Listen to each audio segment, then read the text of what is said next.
Halloween လို့ပြောလိုက်ရင်အမျိုးမျိုးသောဝတ်စားစီရင်မှုတွေအပြင်ပုံစံအမျိုးမျိုးထွန်းထူထားတဲ့ဖျုံသီးမိဘုံတွေကိုပါပြေးမိမိကြမှာပါ။ကြောက်စရာကောင်းတဲ့ပုံတွေကိုထွန်းထားပြီးတော့မိထွန်းထားတဲ့ဒီဖျုံသီးတွေကိုအိမ်တွေရဲ့အရှိတကားဝါတွေခြံတွေထဲမှာထားထားလေးရှိတာကိုမြင်မှုကြမယ်လို့ထင်ပါတယ်။တကယ်တော့ဒါကအလှဆင်ုံသက်ပဲတော့မဟုတ်ပါဘူး။သူ့ရဲ့နောက်ကွယ်မှာလူတွေသိမသိကြသေးတဲ့ရိုးရပုံမြင်လေးတစ်ပုဒ်လည်းရှိနေပါတယ်။စေတန်နဲ့ဆိုကားတော်မှာနှစ်ခါတိတိရှုံးနိုင်ခဲ့ဘူးတဲ့လူတစ်ယောက်အကြောင်းပေါ့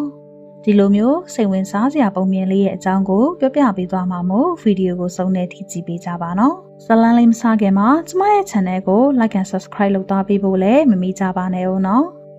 တခါတော့ကအိုင်ယာလန်နိုင်ငံရဲ့ဂျေးလက်တော်ရွာလေးတစ်ခုမှာဂျက်လို့ခေါ်တဲ့လူတစ်ယောက်ရှိခဲ့ပူပါတယ်သူက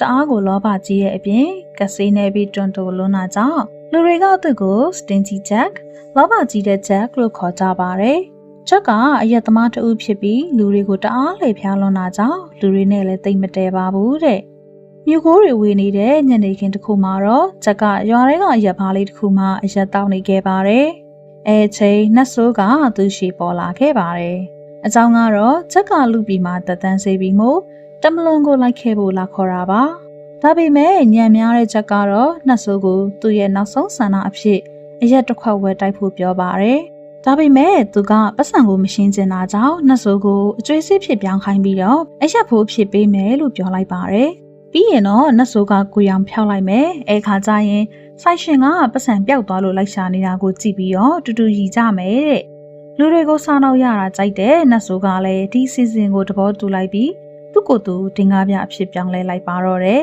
။အဲဒီခါမှာတော့ညံကောင်းတဲ့ချက်ကဒီအကျွေးစစ်ကိုယူလိုက်ပြီးသူ့အိတ်ကထဲကငွေရောင်လက်ဝါးကတိုင်ရဲ့ဘေးမှာထားလိုက်ပါတယ်။အဲအခါလက်ဝါးကတိုင်ရဲ့တကိုးကြောင့်နှက်ဆိုးကလည်းဘာမှလုပ်လို့မရတော့ပါဘူး။ဒီအခါမှာချက်ကနှက်ဆိုးကိုပြန်လှုပ်ဖို့အပေးယူတစ်ခုလုပ်ခဲ့ပါတယ်။သူ့ကိုနောက်10နှစ်ထိလူပြည်မှာအချိန်ထပ်ပေးရင်နှက်ဆိုးကိုလှုပ်ပေးမယ်ဆိုပြီးတော့ပေါ့။အဲ့လိုနဲ့နှက်ဆိုးကလည်းအောင့်တက်တက်နဲ့ပဲသဘောတူလိုက်ရပါတယ်။ဒီလိုနဲ့ချက်ကလူပြည်မှာ10နှစ်ထပ်နေရင်းနဲ့အချိန်ပြည့်တဲ့အခါမှာနှက်ဆိုးကပြန်ရောက်လာခဲ့ပါတော့တယ်။ဒီတစ်ခါမှာတော့ချက်ကမသိခင်မှာပန်းသီးစားခြင်းနဲ့ဆိုပြီးတော့နှက်ဆိုးကိုပန်းသီးပင်ပေါ်တက်ပြီးတော့ခုခိုင်းပါတယ်။နှက်ဆိုးကလည်းအမှတ်မရှိဘဲနဲ့သဘောတူလိုက်ပြန်ပါတယ်။ဒီတစ်ခါတော့ချက်ကနှက်ဆိုးပန်းသီးပင်ပေါ်တက်သွားတဲ့အခါမှာအပင်ရဲ့ပင်စီမှာလဝါကတိုင်ကိုစိုက်ထားလိုက်ပါတယ်။ဒီလိုနဲ့နှက်ဆိုးကြီးကတော့ဒုတိယအကြိမ်ချက်ရဲ့လက်ထဲကိုကျသွားပြန်တာပေါ့။ဒီတစ်ခါတော့ချက်ကသူ့ကိုဘယ်တော့မှငရဲကိုမခေါ်ဘူးပြောလိုက်တာကြောင့်နှက်ဆိုးကလည်းသဘောတူလိုက်ရပြန်ပါတယ်။အဲ့လိုနဲ့ချက်ကအသက်ကြီးပြီးတည်ဆုံးသွားတဲ့အခါမှာသူ့ရဲ့လူဘဝကအဖြစ်တွေကြောင့်ကောင်းကင်ဘုံကလက်မခံခဲ့ပါဘူးအဲ့လိုနဲ့ငရဲကိုသွားပြန်တော့လေနှက်ဆိုးနဲ့ဂရိပေးထားတာကြောင့်ငရဲကလည်းလက်မခံခဲ့ပါဘူးတဲ့